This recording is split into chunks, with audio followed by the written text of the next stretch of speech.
Secretary Benson, you have been serving the people of Michigan since 2019 as Secretary of State. What made you want to take the jump to run for governor, and why now? Well, one of the things I've loved as Secretary of State, and I love my job, is getting to meet people where they are and make their lives a little bit easier through operating one of our largest state agencies and one of the most efficient state agencies in the country. When I took office, there were 7 hour, 5 hour wait times. Even in northern parts of the state, in times of the year, there would be long lines out the door in our Traverse City office and elsewhere, and just overall inefficient services.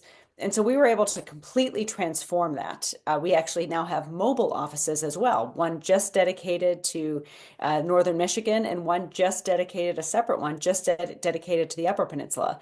So through doing that, I've seen firsthand how important it is for government to work well for everyone and simply save folks time, save you a little money, make your day a little easier.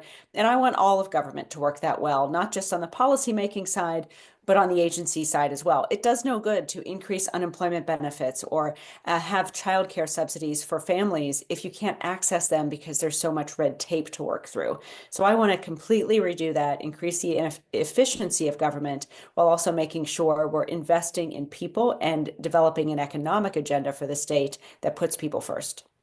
And everyone who lives in Michigan knows how wonderful this state is, but there's, of course, always room for growth and improvement. So, what would your top priorities be? My predecessor, Candace Miller, once said famously that the biggest room is the room for improvement.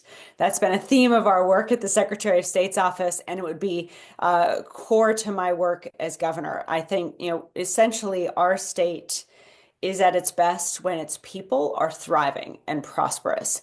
And as a mom and as the wife of a veteran, I've seen also how important it is that our kids are safe in their schools and also getting a truly quality education in public schools so that whatever they choose to go into, they can thrive. So first is taking our K through 12 schools from being ranked at the bottom 10 in the country to being in the top 10. That's a personal importance to me as the daughter of two special education teachers and a former educator myself. But secondly, making sure when you're graduating high school, you can have access to well-paying jobs right away. So I want to create a state fund that would invest in apprenticeship programs so that any high school student could get on-the-job training in high school through apprenticeship programs that enable them to enter the workforce right away upon graduation. And for those who want to go to college, we want to make a 4 year or 2 year degree affordable for everyone and then ensure when you graduate into a knowledge-based economy, you can have access to multiple jobs in various sectors. Automotive is critical. That's who we are as a state. But I also want us to regenerate the film industry and have a thriving arts and film industry here in our state for folks to stay and work in, as well as explore climate tech and other innovative industries we can bring here to the state. And the last thing I'll add is, in addition to that, I want to create a year of service for any high school student who wants to take a year, get paid to do good for the state of Michigan.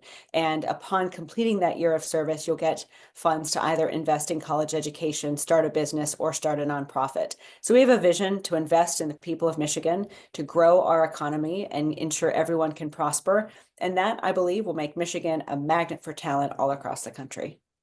And you are the first well known Democrat to launch your bid for governor, but we know that Detroit Mayor Mike Duggan is running as an independent, and State Senator Eric Nesbitt is also running as a Republican. So, what sets you apart from not only these candidates, but any future candidates as well?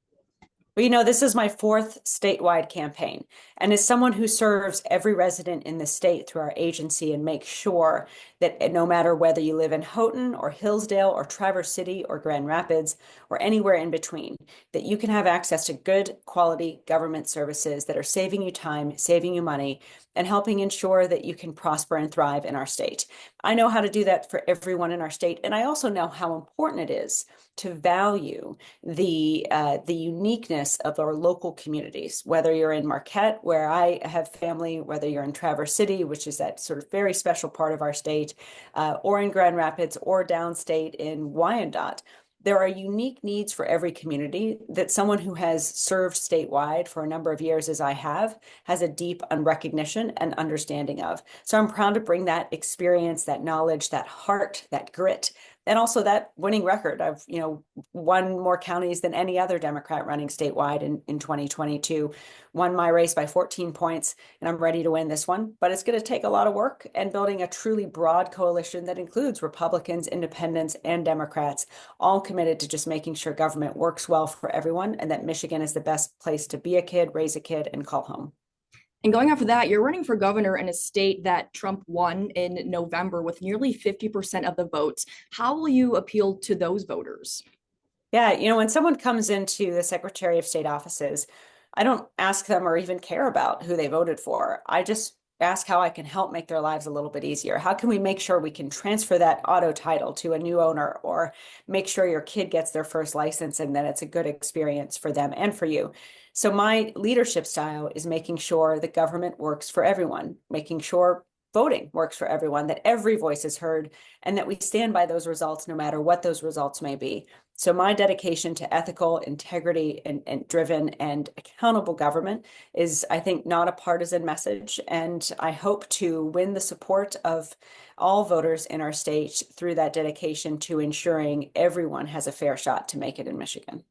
And we are still more than 600 days away from the November 2026 election. So we have plenty of time until then, but you obviously wanted to launch your campaign early. So at this point, what would you tell folks, not only just in our state, but specifically in Northern Michigan, why they should vote for you? Because I want to make Michigan the best place in the country to be a kid, raise a kid, and call home. We already know in many places it is, but we also know that people in Michigan are hurting. In Traverse City and elsewhere, I've spoken with residents who simply want to be able to afford a home in the community where you live and afford to put food on the table. But too often our jobs aren't paying enough and the cost of living is far too high to be able to do just that. So my goal as governor will be to develop an economic agenda that will invest in every person in this state and their future, because that's our future. That's our ability to grow and prosper as well. And I look forward to helping everyone in the state meet their greatest potential, and including making sure we have the ability to simply just afford the life that we deserve here in our state, and investing in cost-saving initiatives that will save every resident time and money. And if you want to learn more about all of our policies and ideas thus far, you can go to jocelynbenson.com. Thank you so much, Secretary Benson, for taking some time to talk with me about your campaign. I really appreciate it. Thanks for having me. I'll see you again soon.